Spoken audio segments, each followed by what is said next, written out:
Hello friends, this is Vijay Narayankar from Vijay's One Stop Investment Solutions. As we are in the last quarter of this financial year, it is important for us to check how much earning you did, how much tax you have saved till now, how much tax you need to pay further, and how to calculate the tax.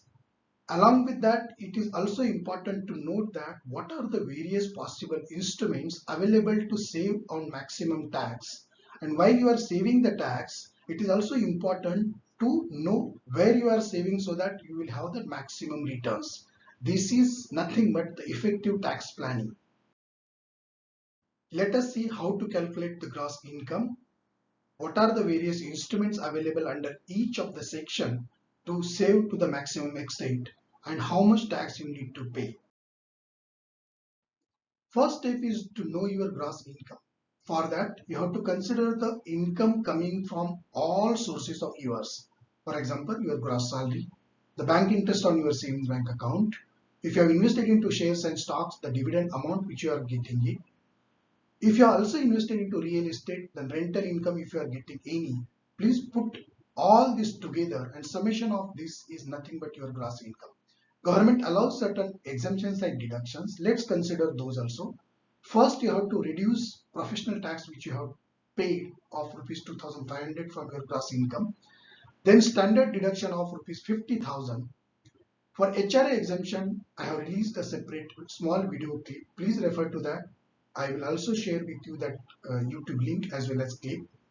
The largest benefit for your tax saving is under section 80C and amount allowed is up to 1,50,000. What are the various instruments available under this section 80C are first is provident fund which is getting deducted from your salary itself. For your all children, whatever tuition fees you are paying, consider that amount also. Whatever your insurance policies are there, be it from HDFC, ICICI, LIC or any service provider, consider the premium payment towards that. There are other instruments also like home loan principal, PPF, Sukanya Samriddhi, NSC, 5 years FD also. The best instrument under section 80C is mutual fund under which ELSS schemes are there. So whatever investment you have done under these various instruments, take a summation of this. You deduct this summation from 1,50,000 which is maximum amount to invest. So the differential amount which you have got answer is that is a scope for your investment to save the tax. The another incremental benefit which most of the people are not knowing or not aware of is NPS, that is National Pension Scheme. The contribution up to rupees 50,000 in a year is also allowed to get the income tax benefit additionally. In addition to this, if you are having already home loan, the interest paid up to rupees 2 lakh is also exempted. So deduct that income. So balance income, whatever is there. So you have some figure. Now let's look at the other benefits which are there. Medical insurance, if you have taken for you and your immediate family, that is your spouse, your kids, children. So 25,000 rupees is the maximum limit allowed under medical insurance.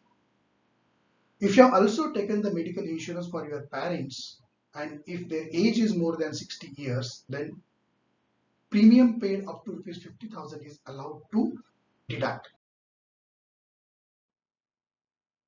Since you know how much interest you have earned on your saving bank account, please deduct that also. After deducting this, whatever amount is remained total, that is nothing but your net taxable income, that is NTI. Let's see also quickly how to calculate tax on this total income, net taxable income. First 2.5 lakhs rupees is absolutely nil tax, there is no tax. Next 2.5 lakhs to 5 lakh rupees, you have to pay the tax at the rate of 5%. That amount is coming to 12,500 rupees. If your net taxable income is up to 5 lakhs rupees, then this 12,500 as a tax which is coming, which is also getting waived off, so absolutely nil tax to be paid. Please keep in mind this, I am explaining you all these calculations is as per that old tax method. There is also new tax method, but since old tax method is beneficial for all of us, I am explaining as per that. Next 5 to 10 lakh rupees, the tax to be calculated at the rate of 20%. More than 10 lakh rupees income, net taxable income, tax to be considered at the rate of 30%. On this tax, just add 4% as a cess. So you will get the total amount of tax to be paid. Whatever amount you have already paid of tax, you deduct that amount. Remaining amount is the tax to be paid for you for this financial year. Friends, you know how to calculate your gross income, how to calculate your net taxable income, and how much tax to be paid. Also, we have seen the various instruments available under various sections for your investment. Now, it is up to you. The time available for investment is till 31st March, and you have to submit your income proofs to your employer as and when they are demanding, or you can also submit at the time of filing returns. Important thing here is, for your investment, which are the best instrument, how to diversify, where to invest, how to keep them handy. For that, I am Vijay Narayankar from Vijay's One Stop Investment is there to help you guys. Numbers are appearing on the screen. Please feel free to get in touch if you need any help. Thank you.